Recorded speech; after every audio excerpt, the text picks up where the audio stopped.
초여름 장마가 시작되던 어느 날, 이씨 부인은 남편의 시신 앞에서 넋을 잃고 서 있었습니다. 32살의 나이에 홀로 된 그녀의 손에는 겨우 3살 배기 딸아이와 5살 아들의 손이 쥐어져 있었고, 뱃속에는 아직 세상빛도 보지 못한 셋째가 자라고 있었습니다. 남편은 한양으로 곡식 장사를 떠났다가 돌아오는 길에 도적들에게 습격당해 목숨을 잃었고, 장사 미천으로 가져간 돈은 한 푼도 돌아오지 않았습니다. 장례를 치르고 49제를 지내는 동안 이씨 부인은 남편이 빌려온 빚독촉에 시달려야 했습니다. 마을의 전당포 주인 황 씨는 날마다 찾아와 문간에서 고함을 질러댔고, 이웃들은 과부가 된 젊은 여자를 수군거리며 손가락질했습니다. 그러던 어느 날, 남편의 먼 친척이라며 나타난 이씨 문중의 어른들이 이씨 부인을 몰아세웠습니다. 남편이 생전에 빌린 돈을 갚지 못하면 집과 논밭을 모두 문중에 넘기라는 것이었습니다. 이씨 부인은 무릎 꿇고 애원했습니다. 아이들만이라도 생각해달라고, 조금만 시간을 달라고 사정했지만 문중 어른들은 냉정했습니다. 오히려 과부가 된 주제에 집안 재산을 축내지 말고 친정으로 돌아가라며 협박했습니다. 이씨 부인이 친정은 이미 몰락하여 돌아갈 곳이 없다고 하자 그들은 배짱이 두둑하다며 비웃으며 사흘 안에 집을 비우라는 통보장을 내밀었습니다. 결국 이씨 부인은 두 아이의 손을 잡고 집에서 쫓겨났습니다. 뱃속에 아이를 안고 갈 곳 없는 하늘 아래 내던져진 그녀는 마을 공동 우물가에서 밤을 보냈습니다. 사람들은 그녀를 동정하는 척하면서도 뒤에서는 남편도 제대로 못 지킨 주제라며 수군거렸습니다. 큰아들이 배고프다고 울자 이씨 부인은 마지막 남은 비녀를 빼어 쌀 한 되를 사서 찬물에 불린 쌀을 아이들에게 먹였습니다. 그날 밤 우물가에서 떨고 있는 모자를 지켜보던 한 노파가 다가왔습니다. 노파는 마을에서 소문난 무당 박씨로 남의 불행에서 이득을 취한다는 험한 소문이 자자한 사람이었습니다. 박씨 무당은 이씨 부인에게 묘한 제안을 했습니다. 산 너머 골짜기에 아주 싼 값에 나온 집이 하나 있는데 그 집을 사면 일단 비바람은 피할 수 있을 거라고 했습니다. 이씨 부인이 가진 돈이라곤 비녀 팔아 남은 돈이 전부라고 하자 박씨 무당은 귀신 신 듯 웃으며 그 돈이면 충분하다고 했습니다. 다음날 새벽 이씨 부인은 아이들을 업고 박씨 무당을 따라 산길을 올랐습니다. 해가 중천에 떴을 때쯤 가파른 비탈길 끝에 퇴락한 기와집이 모습을 드러냈습니다. 지붕 기와는 군데군데 깨져나갔고 마당에는 잡초가 무성했으며 대문짝은 반쯤 떨어져 나가 덜렁거렸습니다. 이씨 부인이 사람이 살 집이 아니라고 항의하자 박씨 무당은 눈을 부라리며 선택권이 있느냐고 쏘아붙였습니다. 결국 이씨 부인은 남은 돈을 모두 쥐어주고 집 문서를 받아들었습니다. 박씨 무당은 돈을 챙기자마자 홀연히 사라졌고 이씨 부인은 떨리는 손으로 삐걱거리는 대문을 열었습니다. 앞마당에 들어서자 찬 기운이 등골을 타고 올라왔습니다. 사랑채 문을 열어보니 벽에는 금줄과 부적들이 덕지덕지 붙어 있었고 천장에는 검게 그을린 자국들이 얼룩져 있었습니다. 아이들은 무서워 울기 시작했지만 이씨 부인은 애써 침착하게 아이들을 달래며 안채로 들어갔습니다. 안채 온돌방은 그나마 사람이 살만해 보였습니다. 이씨 부인은 마른 풀을 모아 아궁이에 불을 지폈고 남은 쌀로 미음을 끓여 아이들을 먹였습니다. 밤이 되자 그녀는 이 집에 얽힌 소문을 떠올렸습니다. 3년 전 이 집에 살던 약재상이 일가족과 함께 하루아침에 사라졌고 그 뒤로 밤마다 괴상한 소리가 들린다는 이야기였습니다. 마을 사람들은 약재상이 귀한 약재를 훔쳐 달아났다고 했고 다른 이들은 집안이 몰살당했다고 수군거렸습니다. 이씨 부인은 두려움을 떨쳐내려 애썼습니다. 귀신이 무섭다면 굶어 죽는 것은 더 무섭고 혼령이 두렵다면 세상의 악한 사람들은 더 두렵다고 스스로를 다독였습니다. 그녀는 남은 비녀 하나를 쥐고 무엇이든 내 아이들을 해치려 하면 목숨 걸고 싸우겠다고 마음속으로 다짐했습니다. 한밤중이 되자 집안 곳곳에서 이상한 소리가 들려오기 시작했습니다. 바람 소리인지 신음소리인지 구분이 안 되는 낮은 울음소리가 마루 밑에서 흘러나왔습니다.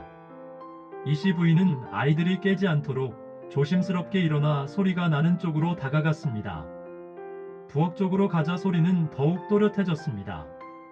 낡은 광 뒤편에서 무언가 긁는 소리와 함께 희미한 신음이 들려왔습니다. 이씨 부인은 공포에 떨었지만 뒤에는 세상 모르고 잠든 아이들이 있었습니다.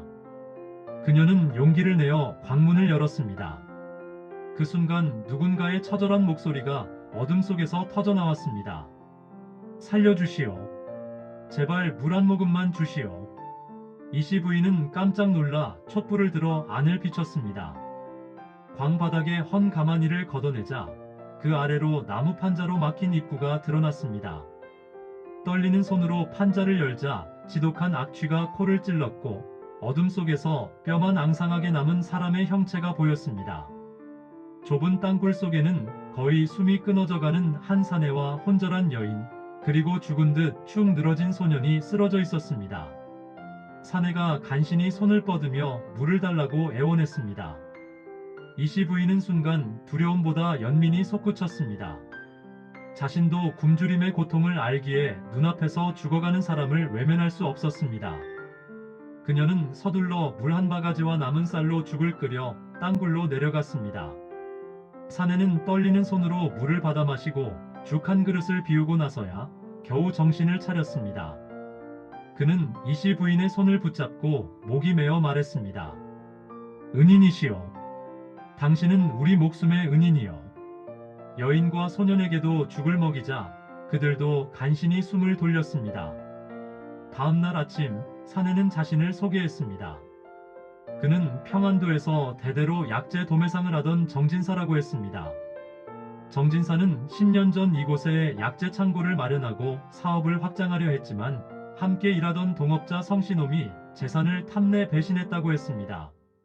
성씨는 정진사 가족에게 독을 먹이고 이 땅굴에 가둔 뒤 재산을 모두 가로챘다고 했습니다. 정진사는 이씨 부인에게 간곡히 부탁했습니다.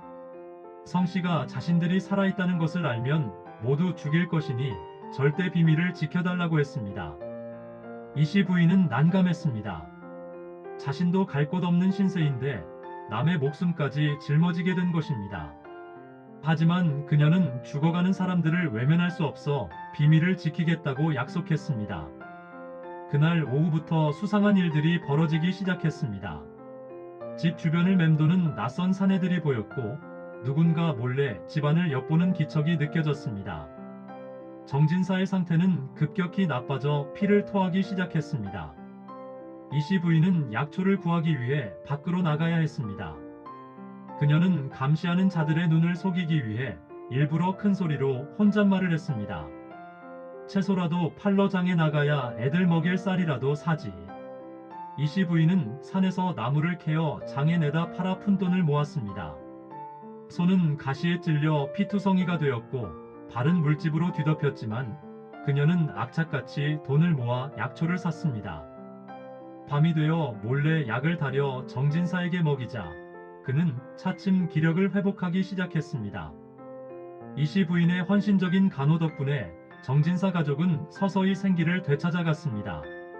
하지만 평화는 오래가지 않았습니다. 어느 날 아침 문중 어른이라며 찾아온 족친 이씨가 들이닥쳤습니다. 그는 이씨 부인이 흉가에 들어와 살면서 수상한 짓을 한다는 소문을 들었다며 집안을 뒤지려 했습니다. 땅굴이 발각되면 모두 끝장이라는 것을 안 이씨 부인은 필사적으로 족친을 막아섰습니다. 이 집은 제가 제 돈 주고 산 집입니다. 함부로 들어올 권리가 없습니다. 족친은 비웃으며 말했습니다. 과부 주제에 어디서 돈이 났느냐? 필시 남편 재산을 빼돌렸을 것이다. 관아에 고발하여 밝혀내겠다. 이씨 부인은 등골이 오싹했습니다.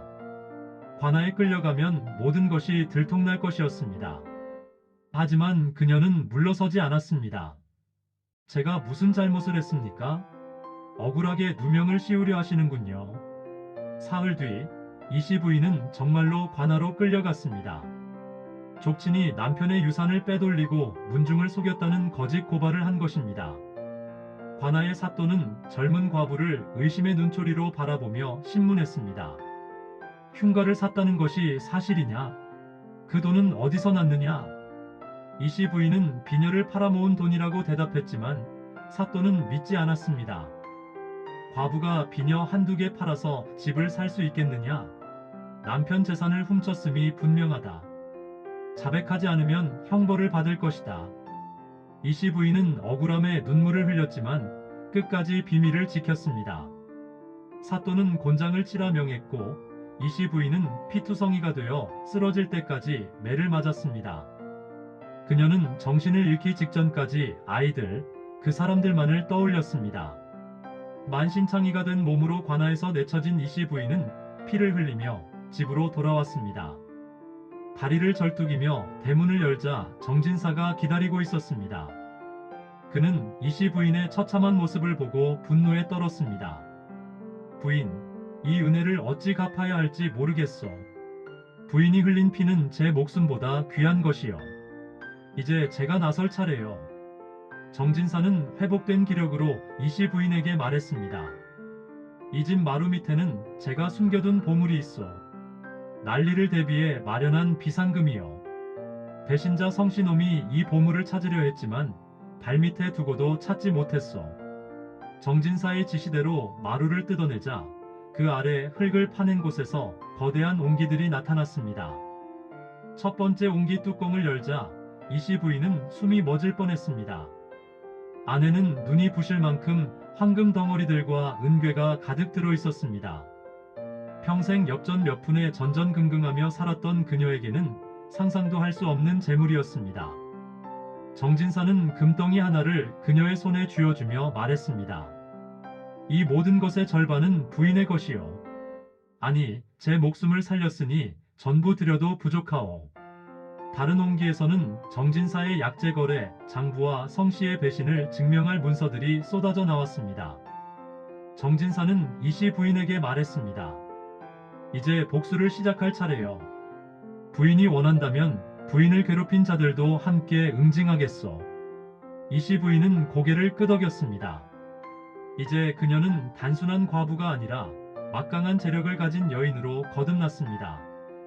정진사는 보물의 일부로 장정들을 고용하여 배신자 성씨를 찾아갔습니다. 성씨는 정진사에게서 빼앗은 재산으로 호의호식하며 살고 있었습니다. 어느 날 밤 죽은 줄 알았던 정진사가 나타나자 성씨는 혼비백산했습니다. 정진사는 비밀장부를 던지며 성씨의 배신을 폭로했고 장정들은 성씨를 포박했습니다. 모든 재산은 원래 주인에게로 돌아왔습니다. 이제 이씨 부인의 원수를 갚을 차례였습니다. 정진사는 회복된 약재 사업의 힘으로 족친 이씨와 문중 어른들을 압박하기 시작했습니다. 그들이 이씨 부인에게서 빼앗은 집과 논밭에 거액의 빚을 물리고 채권자들을 동원하여 압박했습니다. 어느 날 아침 족친의 집에는 빚쟁이들이 몰려들어 집기를 압류하고 그들을 쫓아냈습니다. 몇 달 전 이씨 부인을 쫓아냈던 그 모습 그대로 족친과 문중 어른들은 길거리에 내동댕이 쳐졌습니다. 마을 사람들은 수군거렸습니다. 인과응 보라더니 정말이로구나. 과부를 괴롭힌 죗값을 받는 거야. 굶주림에 지친 그들은 마을에서 가장 부유해졌다는 이씨 부인의 집을 찾아갔습니다. 웅장한 기와집 대문 앞에서 족친은 염치를 버리고 밥을 구걸했습니다. 하인이 쫓으려 하자 안에서 차분한 여인의 목소리가 들렸습니다. 그들에게 따뜻한 밥 한 그릇씩 주거라. 밥을 허겁지겁 먹고 고개를 들어 주인을 본 순간 족친의 얼굴은 창백해졌습니다. 화려한 비단옷을 입고 그들을 내려다보는 여인은 다름 아닌 이씨 부인이었습니다. 이씨 부인은 냉정하게 말했습니다. 밥은 맛있으십니까? 이것이 제가 드리는 마지막 자비입니다. 족친이 용서를 빌려하자 이씨 부인은 품에서 엽전 꾸러미를 꺼내 그들 앞에 던졌습니다. 이것은 예전에 저를 쫓아낼 때 던져주셨던 돈과 같은 액수입니다. 받아가시고 다시는 제 앞에 나타나지 마십시오. 대문이 굳게 닫히며 과거와의 인연은 끊어졌습니다. 문 밖에서는 후회의 울음소리가 들렸지만 문 안쪽 이씨 부인의 집에는 아이들의 밝은 웃음소리가 울려 퍼졌습니다. 지옥 같던 시간이 지나고 이씨 부인의 삶에도 봄이 찾아온 것입니다. 세월이 흘러 15년이 지났습니다. 폐가였던 집은 마을에서 가장 아름다운 저택으로 변했고 사람들은 그곳을 복의 집이라 불렀습니다. 이씨 부인의 세 자녀는 훌륭하게 성장했습니다. 큰아들은 과거에 급제하여 벼슬길에 올랐고 딸은 좋은 선비 집안으로 시집갔으며 셋째 아들은 정진사의 약재 사업을 물려받아 성공한 상인이 되었습니다. 어느 가을날 백발이 성성해진 이씨 부인은 대청마루에 앉아 평생의 은인 정진사와 차를 마셨습니다. 정진사는 말했습니다. 부인이 내민 물 한 바가지가 오늘의 우리를 만들었소. 진정 고마운 인연이요. 이씨 부인은 잔잔히 웃으며 대답했습니다. 사람들은 그 집을 흉가라했지만 저에게는 보물창고였습니다. 복이란 하늘에서 떨어지는 것이 아니라 끝까지 포기하지 않는 자에게 찾아오는 것이지요. 마당에서는 손주들의 웃음소리가 가득했고 이씨 부인은 지난 고난이 아름다운 열매를 맺은 것을 보며 눈시울을 붉혔습니다. 그녀는 마음속으로 남편에게 속삭였습니다. 당신이 남긴 아이들 이렇게 훌륭하게 키워냈습니다. 저도 남은 생을 선행을 베풀며 살다가 당신 곁으로 가겠습니다. 흉가에서 시작된 과부의 역전 이야기는 그렇게 아름답게 막을 내렸고 이 이야기는 오래도록 마을 사람들의 입에서 입으로 전해져 내려왔습니다. 어둠이 가장 짙을 때 새벽이 가까이 온다는 진리를, 절망의 끝에서 희망이 싹튼다는 교훈을 담은 채로 말입니다.